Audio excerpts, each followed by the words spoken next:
Isang lola, 80 years old, masayang nagdiwang ng birthday, may handaan, may 10,000 pagaling sa gobyerno, at kumpleto ang pamilya. Pero isang buwan lang ang lumipas. Nagulat siya. Pagpasok sa ATM, zero balance, wala ng pension. Para bang biglang gumuho ang mundo niya. Ang pambili ng gamot, wala. Ang pangulam sa hapag, wala. Ang iniipon para sa apo, wala. At mas masakit pa, walang kahit anong abiso, walang text, walang sulat, walang tawag, basta na lang nawala. Magandang buhay! Mga ka-SSS, baka may kakilala kang ganyan o baka ikaw mismo ang naka-experience.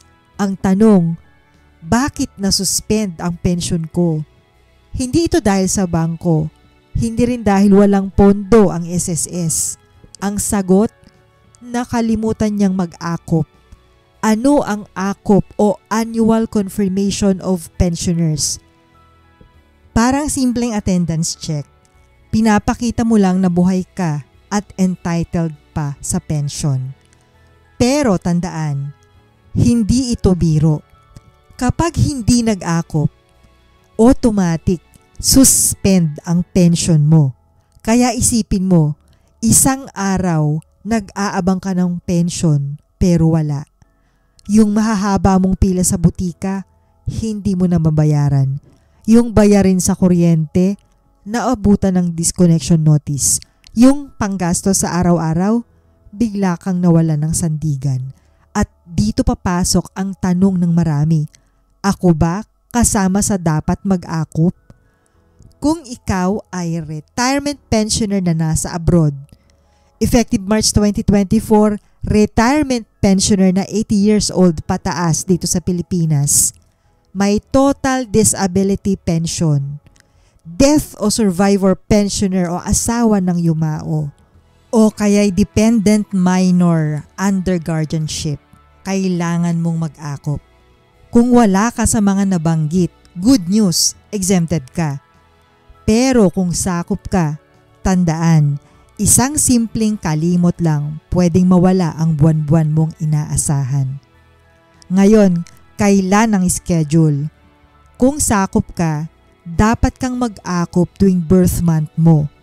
Exception lang ang death and survivorship pensioners at dependents under guardianship.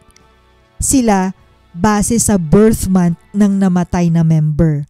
Tandaan din, ang unang akop ay 1 taon matapos ma-approve ang claim. At kung gusto mong siguradong tuloy-tuloy, pwede kang mag-advance hanggang 2 months bago ang schedule. Kapag hindi ka nag-akop sa birth month mo, suspend agad. Wala ng pension, wala ng pambili ng gamot, wala ng pantustos sa bahay. At kung 2 taon kang hindi nag-akop, canceled na, tuluyan na. Isipin mong buong buhay mong pinagtrabahuhan, isang simpleng kalimot, tapos na lahat. Pero may pag-asa.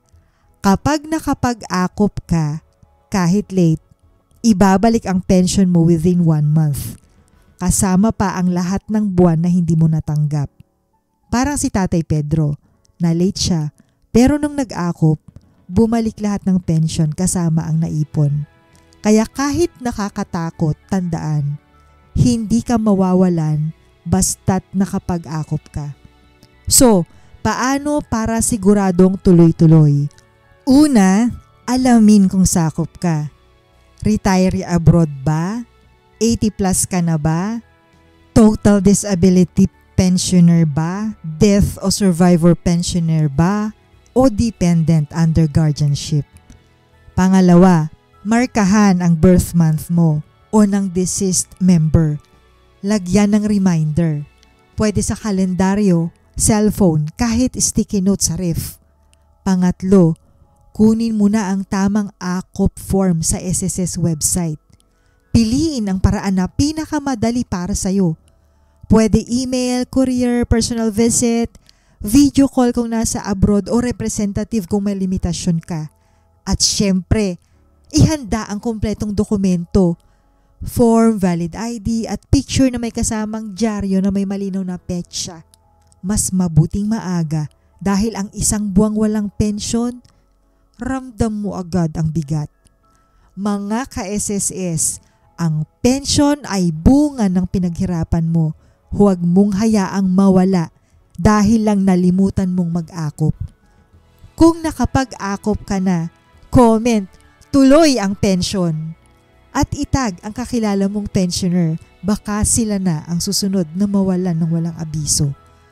Kung nakatulong ito, like and share mo at huwag kalimutang mag-subscribe at i-hit ang bell para lagi kang updated. Kita-kits sa susunod nating video. At huwag mong kakalimutan, mag-akop.